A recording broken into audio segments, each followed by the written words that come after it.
You've probably already heard the story. 1987, this game was a final hope, a Final Fantasy for Japanese game developers on the brink. But Final Fantasy ended up being so successful that anyone today who plays games has heard of Final Fantasy. Right.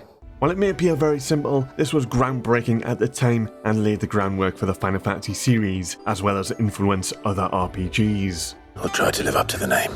Final Fantasy does a lot of things right, but my favourite feature was the revolutionary job system. You get to create your party from a selection of 6 jobs. Warriors are heavy fighters, good at taking physical hits, as well as dishing them out.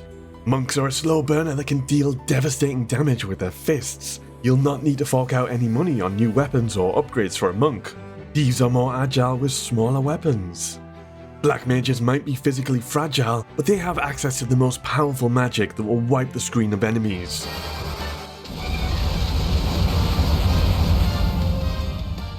White mages are your primary healers and support.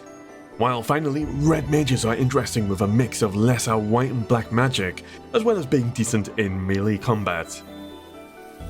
So Final Fantasy 1 has you create a party of 4 from this selection of 6 jobs, and you can have duplicates of jobs.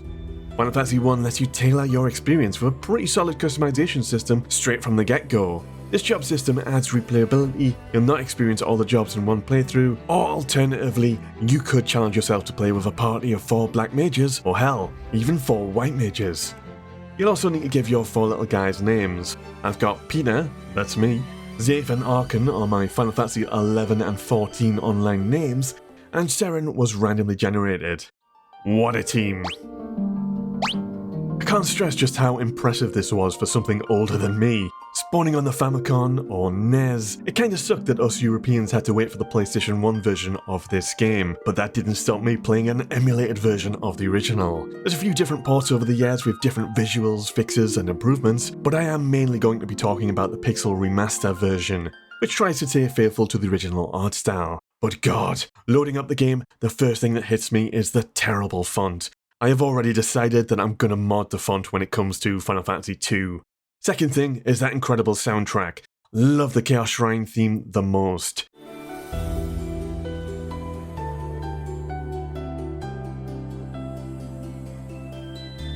So my 4 dudes are tasked with rescuing the king's daughter, Sarah. She's been kidnapped by an evil knight, Garland. Gameplay was addictive at first. A huge overworld, random encounters, turn-based combat.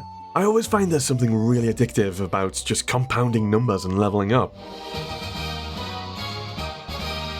Speaking of leveling up, really want to level up my subscriber count because that's going to unlock early review copies of games. Cover lots of RPGs and you're going to want to stick around because it'll be a busy few months ahead with Final Fantasy VII Rebirth just around the corner, and I'm planning to replay every mainline Final Fantasy game and working my way up each game each month. Thank you. After we've rescued our princess and defeated Garland, we venture across the world and restore 4 magical crystals that have lost their light.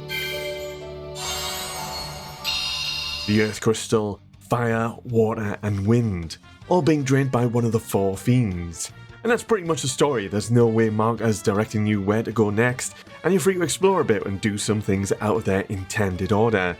Every time I discover a new town, it'd be quite exciting using my hard-earned money or gil to upgrade gear and learn new spells.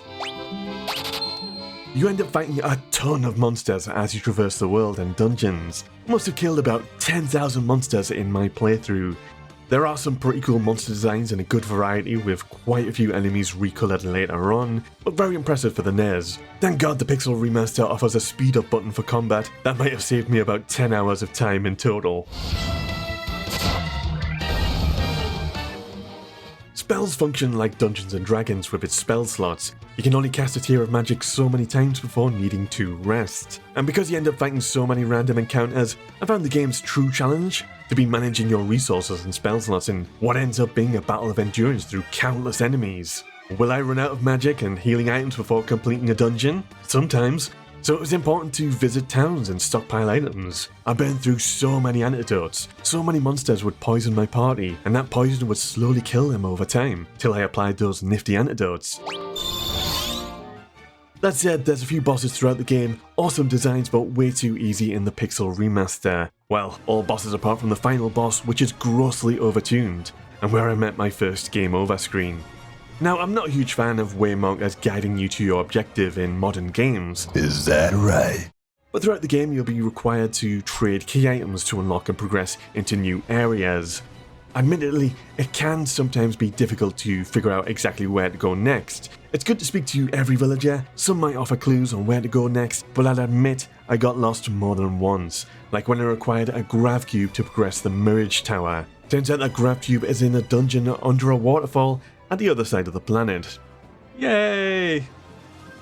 They've crammed in some optional content too. There's a secret side quest to find Adamantite and craft Excalibur.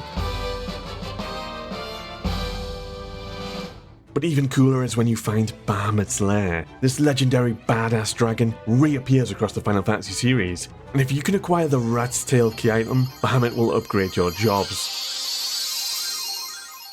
Warrior becomes Knight, Monk becomes Master, Thief, Ninja, and all your mages become Wizards. These advanced jobs have access to more weapon and armor types, as well as more magic. Once Zaif became a Black Wizard, I got access to the teleport spell, which was incredibly useful for quickly teleporting out of dungeons. That's a completely optional side quest, and it's really awesome that that's a thing. While it's very challenging to tell an in-depth story on a NES, Square managed to pull off a big plot twist. Once you've restored the 4 crystals and returned to the Chaos Shrine, where you fought Garland, you can travel through time to 2,000 years ago, where you'll find Garland again. Turns out, those 4 fiends we fought sent Garland into the past, where he sent the 4 fiends into the future, ultimately creating a time loop in which he can live forever.